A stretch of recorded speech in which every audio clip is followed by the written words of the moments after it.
My name is Tasha, and 5 years ago, I married Tom, thinking we shared the same dreams and ambitions.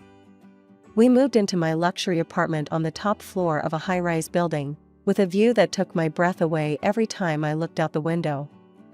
I worked as the head of the financial department in a trading company, and my career was on a steep upward trajectory. Tom's mother, Linda, lived nearby and visited us often. From the beginning, she made it clear that she didn't approve of my career-oriented lifestyle. "A woman's place is in the home," she'd say, her lips pursed in disapproval. "You should be taking care of your husband, not gallivanting off to work every day." I tried to keep the peace, smiling and nodding when Linda went on her tirades about the duties of a good wife. But inside, I was seething. I had made it clear to Tom from the start that I wanted to build my career before settling down to have children. He had agreed then, but as time went on, I could see him wavering under his mother's influence.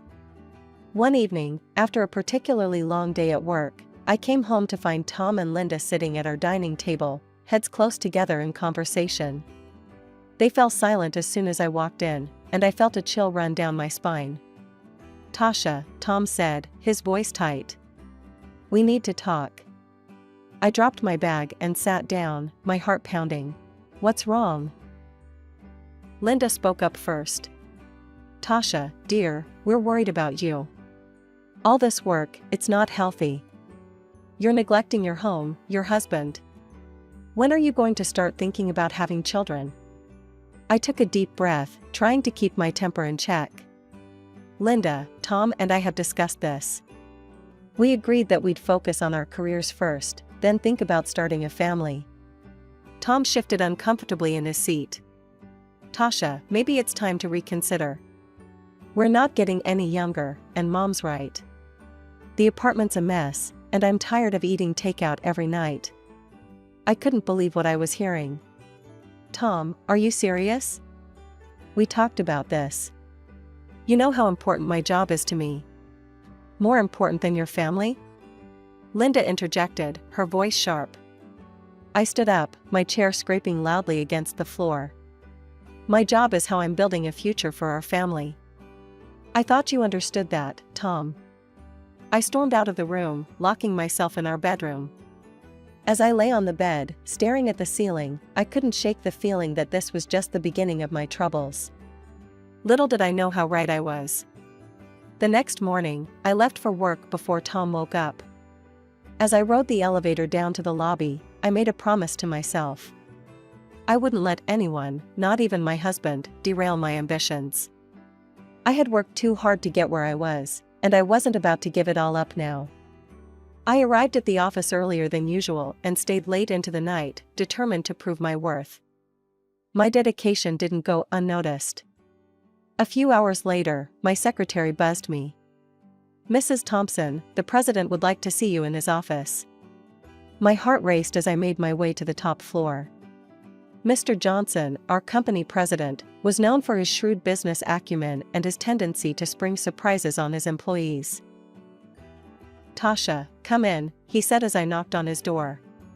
"Have a seat." I perched on the edge of the leather chair across from his desk, my hands clasped tightly in my lap. "I've been watching your work closely," Mr. Johnson began, his face unreadable. "And I must say, I'm impressed." I let out a breath I didn't realize I'd been holding. "Thank you, sir." He leaned forward, his eyes intense. "We're expanding, Tasha. Merging with a large company from another city. It's a big move, and we need our best people on it." My pulse quickened. Was this going where I thought it was? "I'm planning to promote you," he continued. "Head of a new department. But I won't lie to you, Tasha. It's going to be tough. You'll have to work harder than you've ever worked before. Are you up for it?" I thought about Tom and Linda, about their expectations of me. Then I thought about all the late nights I'd spent poring over financial reports, the satisfaction I felt when a project came together perfectly. "Absolutely, sir," I said firmly. "And I accept. I won't let you down." As I left Mr. Johnson's office, I felt like I was walking on air. This was what I'd been working towards all these years. I couldn't wait to share the news with Tom. Surely, when he saw how successful I was becoming, he'd understand why my career was so important to me. On my way home, I stopped at our favorite restaurant and ordered all of Tom's favorite dishes. I picked up a bottle of champagne and a bouquet of roses. This was cause for celebration, and I was determined to make it special. I juggled the bags as I unlocked our apartment door. "Tom?" I called out. "I'm home. And I've got a surprise." I found him in the living room, sprawled on the couch, the TV blaring. He barely looked up as I entered. "Tom, you won't believe what happened today," I said, my excitement bubbling over. "I'm getting promoted. Head of a new department. Isn't that amazing?" Tom muted the TV and turned to face me, his expression far from the joy I'd expected. "So, you'll be working even more now, is that it?" I felt my smile falter. "Well, yes, but think about what this means for us. We'll be able to afford that big house we've always talked about. Regular trips around the world. Our future is set." Tom stood up abruptly. "Our future? What future, Tasha? You're never home as it is. When was the last time we had dinner together? When was the last time we even had a real conversation?" I gestured helplessly at the bags I'd brought home. "That's why I brought dinner. I thought we could celebrate." "Celebrate what?" Tom's voice rose. "Celebrate you abandoning our marriage for your job? Celebrate the fact that I married a woman who cares more about her career than having a family?" I felt tears pricking at my eyes. "I thought you'd be happy for me," I whispered. Tom's face softened for a moment, then hardened again. "I can't do this anymore, Tasha. Something has to change." With that, he stormed off to his office, slamming the door behind him. I stood in the middle of our living room, surrounded by the trappings of the celebration that would never happen, feeling more alone than I ever had in my life. As I mechanically put away the food and poured myself a glass of champagne, I couldn't help but wonder, was this the price of success? And if it was I willing to pay it? One evening, as I was leaving the office, I had an idea. I'd hire a housekeeper. Someone to clean the apartment and cook meals. It would solve Tom's complaints about the messy apartment and lack of home-cooked food. Satisfied with my solution, I made the necessary arrangements. 2 weeks later, I came home to find the apartment spotless, the air filled with the aroma of a home-cooked meal. I smiled to myself, certain that Tom would be pleased. I heard the front door open and close. "Tom?" I called out. "I'm home. And dinner's ready." He walked into the kitchen, his eyes darting around the clean space. "What's all this?" "I hired a housekeeper," I explained, unable to keep the pride out of my voice. "She cleans and cooks. I thought it would make things easier for both of us." Instead of the gratitude I expected, Tom's face clouded over. "So, this is your solution? Hire someone else to do your job?" "That's not fair," I protested. "I'm trying to find a balance." "Balance?" Tom laughed bitterly. "Is that what you call this? Tell me, Tasha, now that you've found a replacement for yourself in the kitchen, are you going to find a replacement for yourself in our bed too?" I recoiled as if he'd slapped me. "How dare you?" I hissed. "I've done nothing but try to make our life better, and this is how you react." Tom turned away. "I'm going out. Don't wait up." The door slammed behind him, leaving me alone in the immaculate kitchen, the untouched dinner growing cold on the table. Over the next few days, Tom and I barely spoke. I buried myself in work, focusing on the upcoming merger. It was easier to deal with spreadsheets and financial projections than the mess my personal life had become. Then, one rare Saturday when I didn't have to go into the office, I decided to make an effort. I spent the morning cooking Tom's favorite meals, set the table with our best china, and even put on the dress he'd bought me for our last anniversary. When Tom came home, I was waiting with a smile. "I thought we could have a nice dinner together," I said, trying to keep my voice light. "Just the two of us." Tom looked at me for a long moment, then nodded silently. My heart leapt. Maybe this was the turning point we needed. I was just about to serve the appetizer when the doorbell rang. Confused, I went to answer it. There, standing in the hallway, was Linda. "Linda," I said, unable to keep the surprise out of my voice. "We weren't expecting you." "Oh, I was in the neighborhood and thought I'd drop by," she said, pushing past me into the apartment. "Tom, darling, there you are." I watched in dismay as my carefully planned romantic dinner turned into an impromptu family gathering. Linda dominated the conversation, peppering her small talk with not-so-subtle digs at my housekeeping and lack of maternal instincts. "You know," she said, helping herself to more wine, "in my day, a woman knew her place was in the home. We took pride in taking care of our husbands, raising our children." I stood up abruptly. "I think it's time for dessert," I said, fleeing to the kitchen. As I leaned against the counter, trying to regain my composure, I could hear Linda's voice drifting in from the dining room. "Tom, darling, you need to talk some sense into her. A woman's duty is to her family first. Everything else is secondary." I closed my eyes, fighting back tears. This wasn't how I had imagined my life would be. I had a successful career, a beautiful home, but at what cost?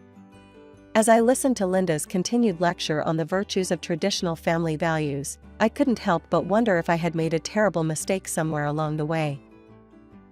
One evening, I came home later than usual, my mind still buzzing with the day's meetings. As I opened the door to our apartment, I froze. There, scattered across the living room floor, were baby clothes. Tiny onesies, miniature socks, even a small pair of shoes. "Tom?" I called out, my voice wavering. "What's all this?" He emerged from the bedroom, a strange look on his face. "Oh, Mom brought those over. She thought it might help you get in the mood." I picked up a small t-shirt, my fingers trembling. "In the mood for what, exactly?" "For starting a family, of course," Tom said, as if it were the most obvious thing in the world. "Tasha, we're not getting any younger. It's time we seriously considered having children." I spent the rest of the evening silently putting away the baby clothes, my mind in turmoil. Was I being selfish? Was my ambition destroying my marriage? The next morning, I woke up to find more baby items strategically placed around the apartment. A rattle on the coffee table, a baby book on my nightstand, a high chair in the kitchen. Linda's handiwork, no doubt. I tried to ignore them, but they seemed to multiply. Every day, there was something new. It was as if the apartment was slowly transforming into a nursery, whether I wanted it to or not. One night, I came home to find Linda sitting on our couch, flipping through a parenting magazine. "Linda," I said, unable to keep the irritation out of my voice. "I didn't know you were coming over." She looked up, a saccharine smile on her face. "Oh, Tasha, dear. I hope you don't mind. Tom said I could wait for him here.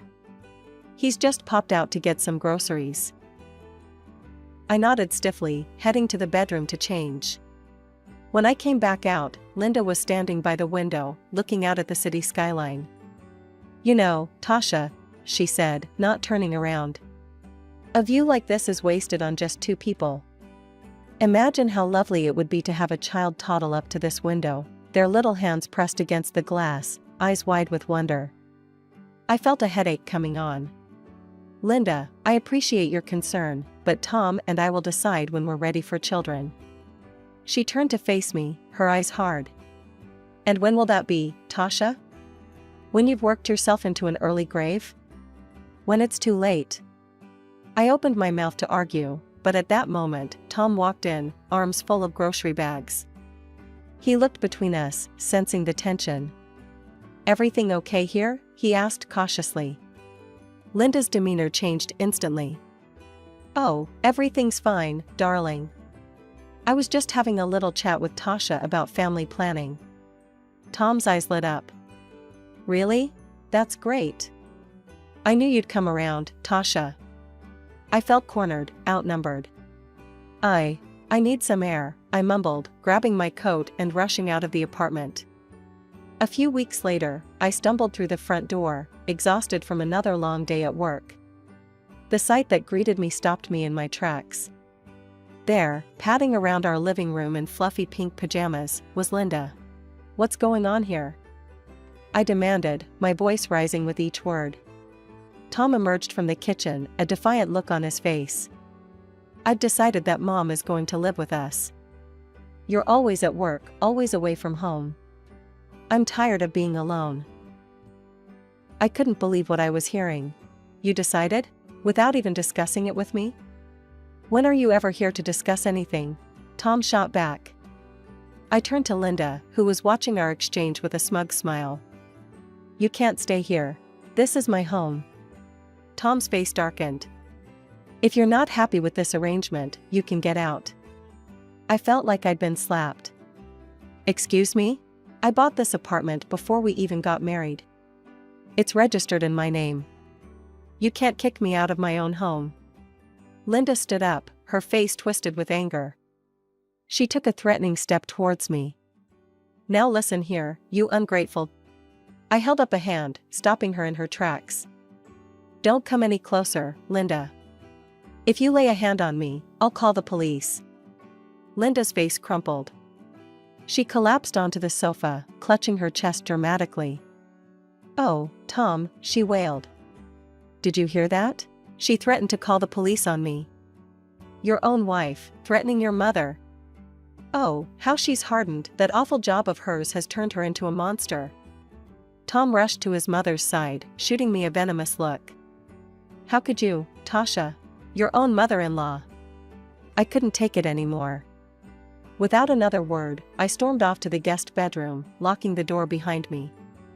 I spent a restless night tossing and turning, my mind racing with the absurdity of the situation. The next morning, I was awakened by my phone ringing. It was Mr. Johnson, my boss. "Tasha, I need you on a plane today," he said without preamble. "We're ready to move forward with the merger. I need you in Chicago ASAP." I've never packed so quickly in my life.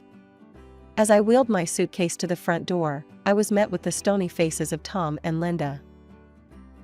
"I have to go on a business trip," I said, my voice cold. "It's for the merger. I'll be back soon." Tom's lip curled. "Don't bother coming back at all." The flight to Chicago was a blur. I threw myself into work, grateful for the distraction. The merger negotiations were intense, requiring all of my focus and energy. But in the quiet moments, when I was alone in my hotel room, the reality of my situation came crashing down. After a grueling week of negotiations and sleepless nights, I finally returned home. As I stood outside my apartment door, suitcases at my feet, I felt a mix of exhaustion and anticipation. I just wanted to collapse into my own bed and forget about the world for a while. I inserted my key into the lock, but it wouldn't turn. Frowning, I tried again. Nothing. A cold feeling of dread washed over me as I realized what must have happened. I knocked on the door, my heart pounding. After a moment, it swung open. There stood Tom and Linda, both wearing casual house clothes, looking at me with a mixture of smugness and disdain. "Why doesn't my key work?" I asked, my voice barely above a whisper. Tom let out a harsh laugh. "I changed the locks," he said, his eyes glinting with malice. "You can come in if you're ready to choose your family over your precious career." I stood there, stunned. "What are you talking about?" Tom reached into his pocket and pulled out a stack of papers. With a flourish, he presented them to me. "Divorce papers," he said. "It's time to choose, Tasha. Your career or your home. What's it going to be?" I looked at Tom, really looked at him, and in that moment, I realized something profound. I didn't love him anymore. The man I had married was gone, replaced by this bitter, manipulative stranger. Linda's shrill voice cut through my thoughts. "Well, we're waiting. Make your choice." I took a deep breath, straightening my spine. "I choose my career," I said, my voice steady. "Because I don't have a family or a husband. Not anymore." Tom's face twisted with anger, but he thrust a pen at me. With a steady hand, I signed the divorce papers right there in the hallway. As soon as I finished, Linda grabbed my arm and roughly pushed me towards the elevator. "Good riddance," she spat, slamming the door behind me. I stood there, staring at the closed door of what used to be my home. A laugh bubbled up from my chest, bordering on hysterical. I had just been kicked out of my own apartment, the one I had bought with my hard-earned money. Too tired to make a scene, I gathered my suitcases and made my way to a nearby hotel. A few hours later, I received a call from my friend Rachel, a realtor I had worked with when buying the apartment. "Tasha, hon, how are you doing?" Rachel asked, concern evident in her voice. "I've been better," I admitted. "Why do you ask?" Rachel hesitated. "I've seen Tom's posts on social media. He's saying some pretty nasty things about you." My stomach dropped. "What kind of things?" "He's calling you a soulless careerist who destroyed your family for the sake of your job. Says he sacrificed everything for your relationship and you just used him and tossed him aside. He's even talking about suing you for alimony. People are really sympathizing with him, Tasha." I felt a surge of anger. "That's not what happened at all." "I didn't think so," Rachel said. "Want to tell me your side?" I gave her a brief rundown of the events of the past week. When I finished, Rachel was quiet for a moment. "Oh, Tasha," she finally said. "I'm so sorry you're going through this. Listen, I'm going to set the record straight with our friends and colleagues. People need to know the truth." "Thanks, Rachel," I said, feeling a lump in my throat. "I really appreciate that." As I hung up the phone, I felt a mix of emotions. Anger at Tom's lies, gratitude for Rachel's support, and a growing determination. Tom might have taken my home for now, but I wasn't going to let him take my reputation or my dignity. The vibration of my phone startled me out of my thoughts. Mr. Johnson's name flashed on the screen, and my stomach dropped. I took a deep breath and answered. "Tasha, we need to talk," Mr. Johnson said, his voice uncharacteristically serious. "I've heard some concerning things on social media." I closed my eyes, bracing for the worst. "Sir, I can explain " "No need to explain, Tasha," he interrupted.